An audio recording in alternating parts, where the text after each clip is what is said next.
So in this video, I'm going to be talking about different methods of group decision making techniques. The two techniques I'm going to go over are both the nominal group technique and the standard agenda technique. I'm going to try to relate both of these to the problem we have on campus right now with parking. So the first technique is the nominal group technique, as I said before.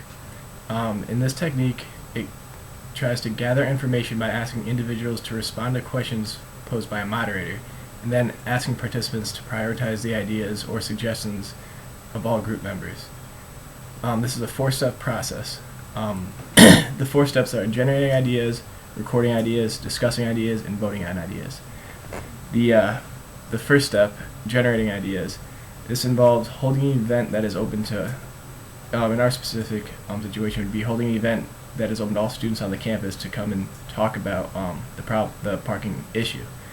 The first thing we would do is direct everyone to write down ideas silently and independently of what they have to solve to come to a resolution for this problem. The next step is recording ideas. Group members can then present their ideas in a round-robin feedback session where they would then record each idea again. There is no debate in this part of the meeting. The moderator will write down ideas from the group members on a flip chart without repeating any ideas. This then brings us to the third step, which is actually discussing the ideas. Each recorded idea is then discussed. Members can express their understanding in logic and the importance of each item. And the fourth and final step is voting on the ideas. In this step, a private vote is held where all ideas are priority. Each member selects the 5 most important items for them, and the items they will then rank those 5 items of importance, 5 being the most important, 1 being the least important of those 5 that they choose.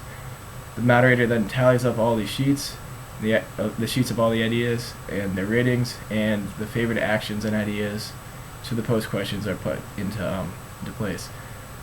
So in our situation with the parking, people will come up with many different ideas, and then the top 5. Then they'll go and choose their top 5, and then a final ranking list will come out at the end.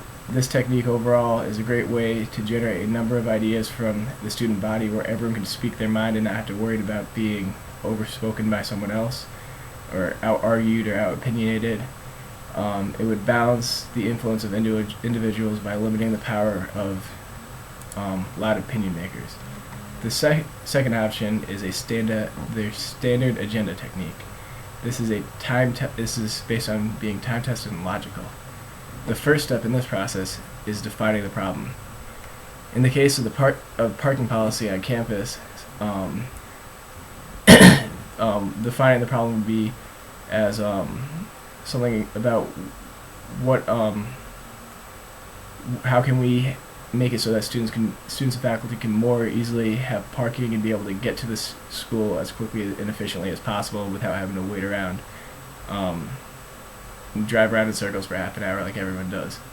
The next thing would be gathering and analyzing evidence and information.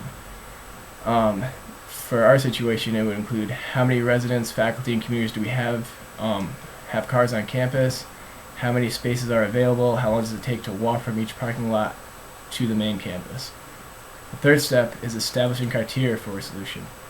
Here we come up with standards that the group can use as alternative solutions. These standards for parking would include building codes, understanding what additional land is allowed for parking, also what costs do we have to fix what we have on campus currently. The next step would be generating and evaluating possible solutions. This is where the members would brainstorm new solutions to solve the problem. For our situations, they might say maybe all the faculty should park at North Campus so that students have more parking spots right on the main campus. Maybe there could be they can talk about finding a new location for a parking lot. They would have to obviously think of the previous step where we were setting criteria when they're generating these new ideas. The next step is selecting and implementing the best solution. All the options, test all the options against criteria. The group can deliberate on the advantages and disadvantages of each option. The group can then make a decision based on consensus or voting, and the decision that is made will then be implemented. The final step is actually monitoring what happens. Say in the situation they decide to make all the faculty park on North Campus. Afterwards, they need to keep checking up and to see what actually happens. Overall, I personally think that the best option would be the nominal group technique, just because it allows students to speak more freely and not be overpowered by another student. It's everything happens on paper, so everyone gets to voice their opinion equally without being overpowered, like I said. Thank you.